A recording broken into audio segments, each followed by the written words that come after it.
Brought to you by Agilus Diagnostics.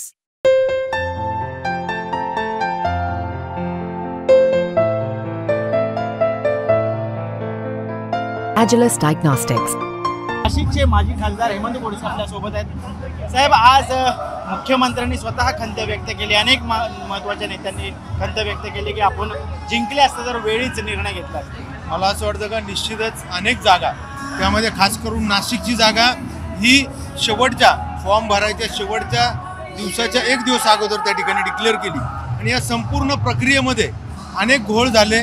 त्या ठिकाणी कधी भुजबळ साहेबांचं नाव यायचं, कधी अनेक इतरांचं नाव यायचं आणि मग लोक संभ्रमामध्ये त्या ठिकाणी आले आणि जे काही एखाद्या उमेदवाराच्या विरोधामध्ये जे काही लोक होते ते महाविकास आघाडीच्या उमेदवाराकडे त्या ठिकाणी निघून गेले आणि ते परत आले नाही। त्यामुळं त्यांचं निवडणुकीचं वातावरण महाविकास आघाडीचं त्या ठिकाणी तयार झालं आणि निश्चित त्याचा फटका आपल्याला निवडणुकीमध्ये त्या ठिकाणी बसला आणि त्यातली त्यात आपल्या महायुतीचा धर्म देखील भुजबळांनी त्या ठिकाणी पाळला नाही।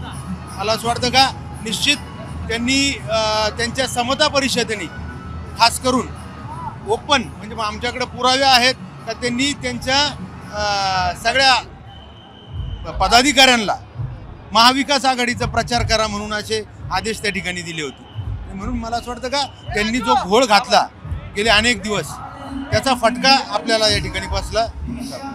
भुजबळांसोबत आणखीन इतर मतदारसंघामध्ये सुद्धा अजित पवार यांच्या राष्ट्रवादीची म्हणावी तशी मदत झाली का? मला असं वाटतं का अनेक ठिकाणी मी माझ्या पराभव झाल्यानंतर त्याच वेळेस सांगितलं होतं का या आपल्या नाशिक लोकसभेबद्दल जर बोलायचं ठरलं तर निश्चित काही प्रमाणामध्ये राष्ट्रवादीच्या पदाधिकाऱ्यांनी केली, परंतु काही मुख्य नेत्यांनी त्या ठिकाणी निश्चित त्या ठिकाणी काम केलं नाही। याबाबत आता मुख्यमंत्र्यांना तुम्ही सांगितलेलं आहे का येणाऱ्या विधानसभा निवडणुकीमध्ये सुद्धा असाच फटका बसू शकतो, याच्यासाठी काय केलं पाहिजे? यासाठी तर आमच्या जसे आम्ही 13 खासदार होतो यांची जर यादी दीड आचारसंहितेच्या वेळेस किंवा त्याच्या अगोदर डिक्लेअर केली असती आणि त्यानंतर त्या प्रचाराचं नियोजन त्या ठिकाणी सूक्ष्मपणे केलं असतं तर मला असं वाटतं का 15 पैकी 12 ते 13 खासदार या ठिकाणी 100% निवडून आले असते। पण आता अजित पवार यांना सोबत घेऊन पुढच्या विधानसभा निवडणुका सुद्धा लढल्या पाहिजेत असं वाटतं का? मला असं वाटतं का हा वरिष्ठ पातळीवरचा निर्णय आहे,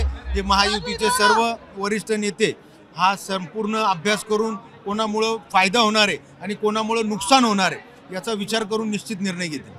धन्यवाद आमच्याशी सविस्तर आणि अगदी परखडपणे तुमचं मत आणि भूमिका मांडल्याबद्दल। तर हे होते हेमंत गोडसे, ज्यांना खरं तर नाशिक या मतदारसंघातून पराभवाचा सामना करावा लागला, परंतु छगन भुजबळ यांनी मदत केली नाही, त्याचबरोबर राष्ट्रवादीची अनेक ठिकाणी मदत झाली नाही।